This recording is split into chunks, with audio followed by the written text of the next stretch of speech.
I loaded up the washing machine with water. It's kind of ghetto rigged right now. It's not really holding water that well, and I've got it rigged up to the garden hose outside. So I'm going to splash a little bit of soap in here. That's a teeny bit. I'm going to crank it on.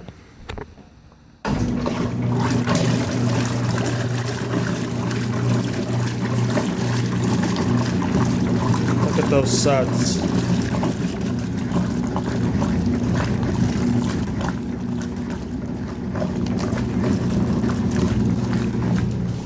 And then here's a couple of dirty towels I had laying around the house. I'm just going to feed them in there. And just look at how well that does. It's freaking destroying those.